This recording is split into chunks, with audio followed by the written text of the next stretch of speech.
My name is John Coates. By way of background, I used to trade derivatives on Wall Street. I was trained as a derivatives trader at Goldman Sachs, and then went on to run my own desk at Deutsche Bank.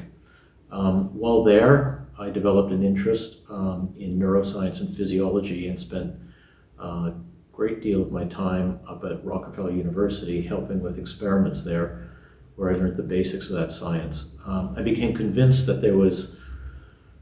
that neuroscience and physiology had an enormous capacity to help us understand what was going on in the financial markets. So in a fit of what I now realize was a fit of irrational exuberance, I left Wall Street, went back to the University of Cambridge, where I had previously got a PhD in economics, and retrained in neuroscience and physiology.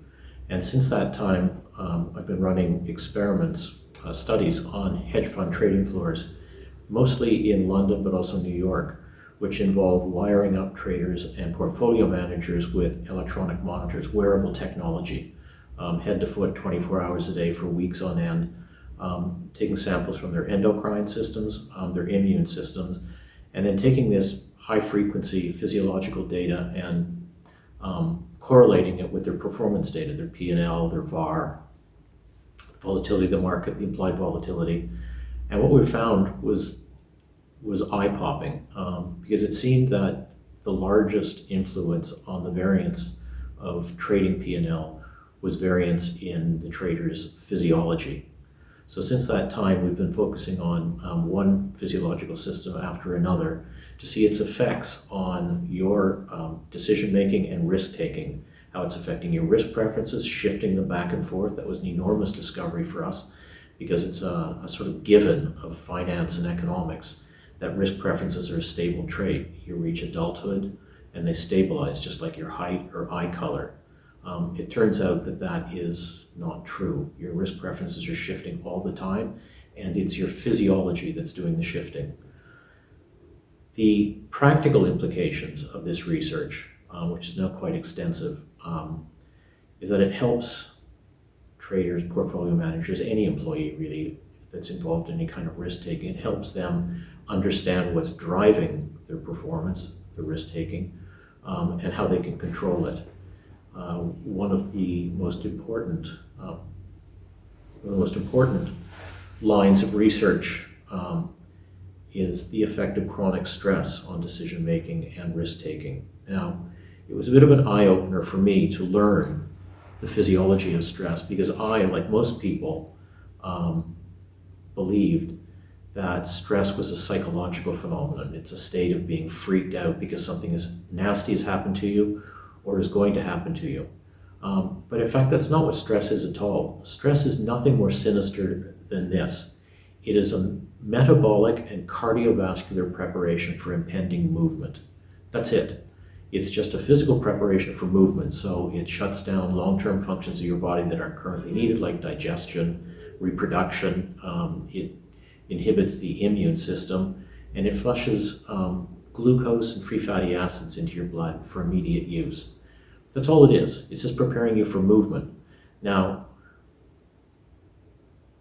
when you're chronically stressed, as opposed to acutely stressed, acute being short-lived, like hours or days, chronic being weeks or months, this stress mechanism that's been turned on to prepare you for movement turns toxic, because it's inhibited your digestive system. You become more susceptible to gastric ulcers.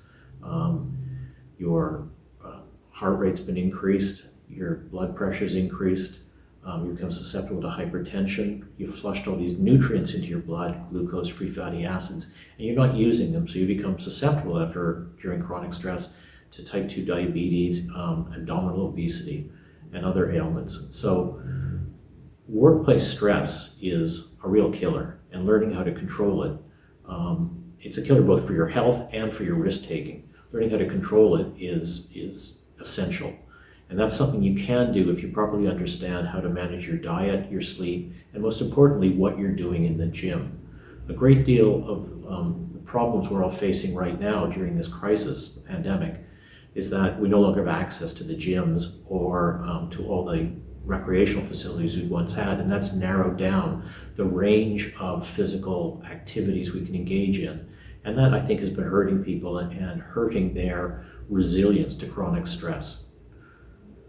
Another line that we've been pursuing is how an understanding of the physiology that's driving your risk-taking can help us understand how humans can compete against machines, how discretionary managers can compete against the algos. It turns out they can, but we've been sort of mismanaging ourselves. So another implication of the research we're doing is how to help humans compete in a world currently increasingly dominated by AI. When you understand how the physiology dominates your decision-making and risk-taking, you learn how to develop it and manage it in a way that levels the playing field. So we're putting our best AI up against the machine's AI. And for the moment, I would say that human AI would win in a head-on-head competition that didn't rely on latency. So a great deal of what we're doing is helping people compete in a world increasingly dominated by AI.